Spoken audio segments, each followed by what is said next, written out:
Good day everyone! My name is Minette Garo from Bachelor of Science in Accountancy, First Year College.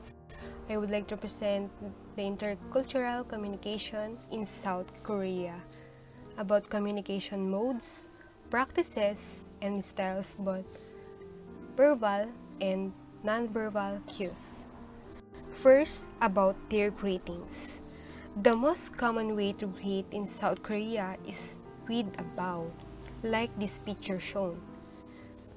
Most polite bow expresses sincere gratitude or apology. One bends from their torso to around 45 degrees or at such an angle from which the head would have to stretch up to look into the face of the other person. The head is kept lowered in this greeting, and to greet another person, simply look at them, bow and say "안녕하세요" and shake their hand. You can also skip the bow if it feels awkward. Next is about their etiquette. First is, it is best practice to remove your shoes before entering a Korean home, like Korean dramas or in movies. They remove their shoes before entering their home. Next is, it is considered inappropriate for adults to eat while walking. So, street food is often eaten on the spot where it is bought. And food should not be eaten with one's fingers. And the eldest person should be served first. Everyone seated should then wait for them to begin eating before doing so. And fill others' glasses before your own.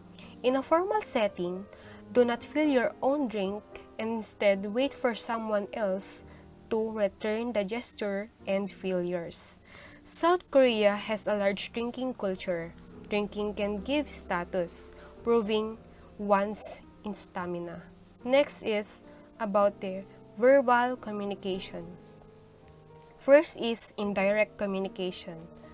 The South Korean communication pattern is generally indirect and quite verbose. They tend to rely less on words and are attentive to a speaker's posture, expression, and tone of voice to draw meaning. Speech can be ambiguous as they often understate their point. The purpose of this is to maintain harmony throughout the conversation and prevent a loss of face on either end of the exchange.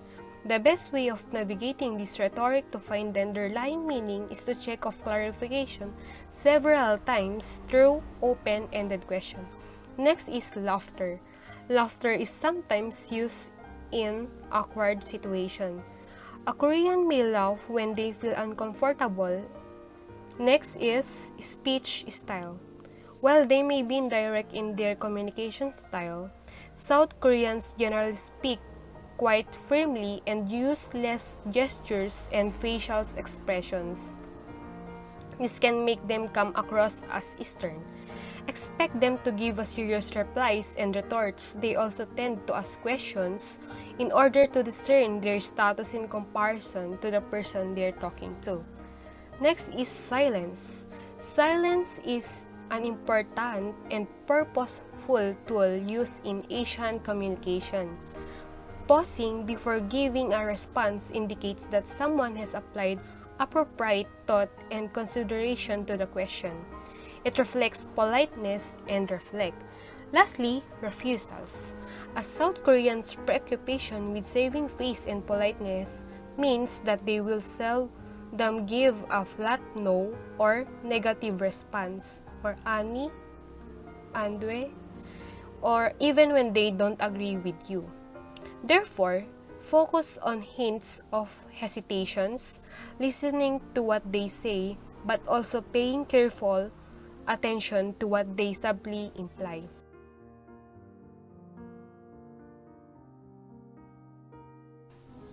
Next is nonverbal communication.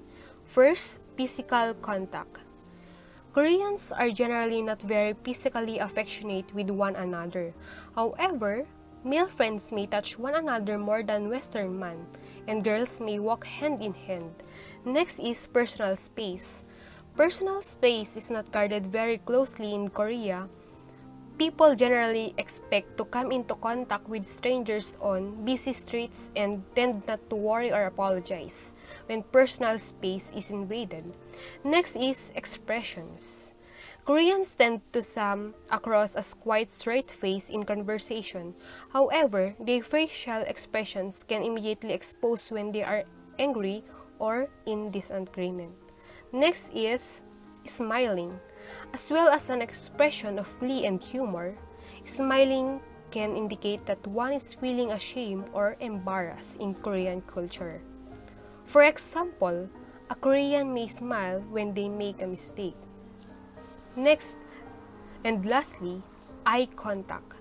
During a discussion or friendly conversation, make full eye contact with the person you are talking to. Avoid direct eye contact if you are scolded, rebuked by someone, or older than you, or of a higher status than you. Some Koreans may also avoid eye contact with their superiors on a regular basis. Next is religion. The Korean variant of Buddhism is called Korean Buddhism. Religion can be a casual topic of conversation in Korea, and is often a point of interest to many when meeting someone for the first time. It is not considered improper or prying to directly ask someone what their religious affiliation is during the first conversation after meeting them. Next is family. Koreans are very family-oriented.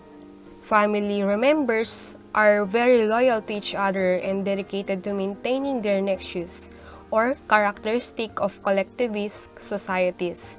In some traditional or rural social circles, family can be so defining that they are perceived as having a collective face. Therefore, the act of an individual can impact the perception of entire family by others. Next is about naming. The surname comes before the personal names, reflecting how the family comes before the individual in South Korean culture. So, how do Korean parents pick names for their children? Korean names are usually 3 syllables long, formatted as surname, personal name, and personal name 2, with 1 syllable for each name. Example, Pak, Bo, Gam. But the personal names are considered to be first names. The concept of a middle name is not followed in South Korea. It can be difficult to differentiate a person's gender from their name in South Korea. And lastly, about South Korean taboos. First, personal family matters, politics. Lastly, same-sex relationships. This list of South Korean taboos doesn't really include anything expected. So it'd be best to avoid during meetings or any conversations. Korean sense of humor typically doesn't translate between languages, and making a bad joke can easily lead you into the realm of taboos.